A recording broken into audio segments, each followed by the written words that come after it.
Hello అండి. Welcome to సాహిత్య Raju's kitchen. ఈరోజు వీడియోలో ఫెస్టివల్స్ సందర్భంగా సంప్రదాయంగా మనం ప్రిపేర్ చేసుకునేటువంటి రెసిపీని ప్రిపేర్ చేసి చూపించబోతున్నానండి. ఫెస్టివల్స్ అనే కాకుండా ఇంట్లో ఏ అకేషన్ అయినా కానీ మనము వెజ్ ప్రిపేర్ చేసుకునేటప్పుడు కంపల్సరీగా ఈ రెసిపీని ప్రిపేర్ చేస్తూ ఉంటాము. అలాగే 2 డేస్ జర్నీలోకి వెళ్ళాలన్నా కూడా కానీ ఇది బాక్స్ ప్రిపేర్ చేసుకుంటుంటామండి. ఈ రెసిపీ అయితే సింపుల్‌గా ఉంటుంది. చాలా టేస్టీగా ఉంటుంది. 2 డేస్ కూడా మనకి ఫ్రెష్‌గా పాడవకుండా ఉంటుంది. అదేనండి పులిహోర రెసిపీని ఏ విధంగా ప్రిపేర్ చేసుకోవాలో ఈ వీడియోలో చూపించబోతున్నానండి.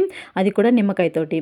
మరి ఆలస్యం చేయకుండా నిమ్మకాయ పులిహోరని ఏ విధంగా ప్రిపేర్ చేసుకోవాలో విధానాన్ని ప్రాసెస్‌లోనికి వెళ్ళి చూసేద్దాం రండి.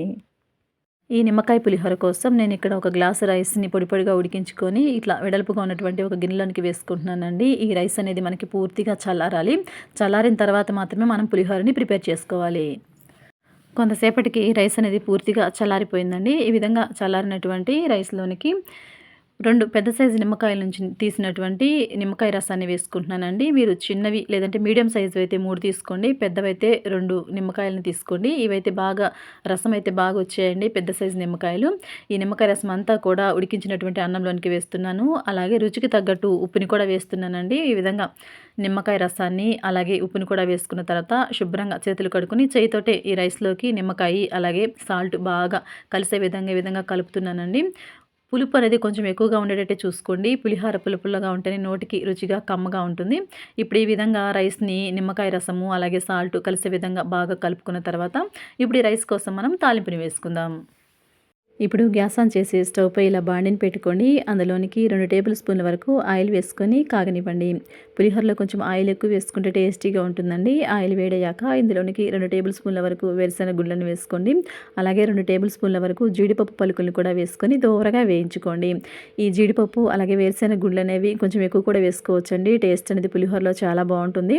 ఇప్పుడు చూడండి, వేరుశెనగ గుళ్ళు అనేవి పై పొట్టు అనేది ఇలా చిట్లుతూ ఉంటుందండి. ఈ విధంగా దోరగా వేగిన తర్వాత ఇప్పుడు ఇందులోనికి 1 టేబుల్ స్పూన్ వరకు శనగపప్పుని వేసుకోండి. అలాగే ఒక హాఫ్ టేబుల్ స్పూన్ వరకు మినపగుండ్లను కూడా వేసుకొని ఈ రెండింటిని కూడా దోరగా వేయించుకోండి. ఈ విధంగా పప్పులని దోరగా వేయించుకున్న తర్వాత ఇప్పుడు ఇందులోనికి ఒక హాఫ్ టేబుల్ స్పూన్ వరకు జీలకర్రని వేసుకోండి. అలాగే ఒక హాఫ్ టేబుల్ స్పూన్ వరకు ఆవాల్ని కూడా వేసుకొని ఇవి రెండు కూడా కొంచెం చిటపటమన్న తర్వాత ఇప్పుడు ఇందులోనికి 6-7 ఎండుమిరపకాయలని వేసుకోండి. పులిహోరలో ఎండుమిరపకాయలు ఎక్కువ వేసుకుంటే మధ్యలో తింటుంటే టేస్ట్ అనేది చాలా బాగుంటుందండి. స్పైసీగా పుల్లగా చాలా కమ్మగా ఉంటుంది.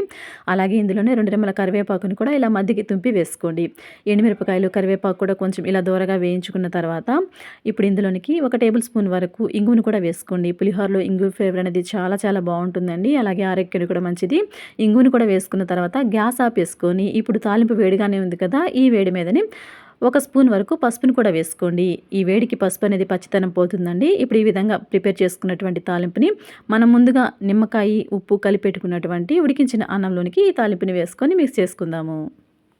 ఈ విధంగా తాలింపంతా కూడా అన్నంలోనికి వేసుకున్న తర్వాత చూడండి, తాలింపు వేడిగా ఉంటుంది కాబట్టి ముందు గరిటెతోటి ఇలా ఒకసారి మిక్స్ చేసుకోండి.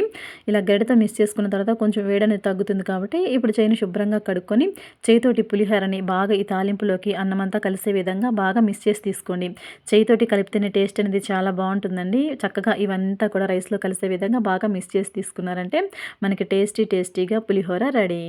ఓకే అండి, చూసారు కదా, సింపుల్ అండ్ టేస్టీగా ఎంత ఈజీ ప్రాసెస్లో మనం నిమ్మకాయ పులిహోరని ప్రిపేర్ చేసుకున్నాం కదా. ఈ నిమ్మకాయ పులిహోర అయితే చాలా టేస్టీగా ఉందండి. చాలా కమ్మగా ఉంది. తప్పకుండా మీరు కూడా ట్రై చేయండి. ఫెస్టివల్ అయినా సరే లేదంటే ఇంట్లో చిన్న ఫంక్షన్లు అయినా కానీ వెజ్ రెసిపీలో ఖచ్చితంగా ఈ పులిహోరని ప్రిపేర్ చేసుకోండి. చాలా టేస్టీగా ఉంటుంది. అలాగే మనము 2 డేస్ జర్నీలోకి వెళ్ళాలనుకున్నప్పుడు కూడా ఈ విధంగా రైస్ని మనం ప్రిపేర్ చేసుకొని ప్యాక్ చేసుకొని వెళ్ళామంటే 2 డేస్ అయినా కానీ చాలా ఫ్రెష్గా ఉంటుంది. ఓకేనండి, చూసారు కదా లెమన్ రైస్ ఏ విధంగా ప్రిపేర్ చేసుకున్నామో. ఈ నిమ్మకాయ పులిహోర రెసిపీ మీకు కనుక నచ్చినట్లయితే తప్పకుండా మీరు కూడా ట్రై చేసి మీకు ఎలా కుదిరిందని కామెంట్ సెక్షన్లో నాతో షేర్ చేసుకోండి. అలాగే వీడియో కనుక నచ్చినట్లయితే వీడియోకి ఒక లైక్ చేసి మరిన్ని రెసిపీస్ కోసం మన సాహిత్య రాజుస్ కిచెన్ ఛానల్ని సబ్స్క్రైబ్ చేసుకుని పక్కన బెల్ సింబల్ని క్లిక్ చేయండి. Thanks for watching our video.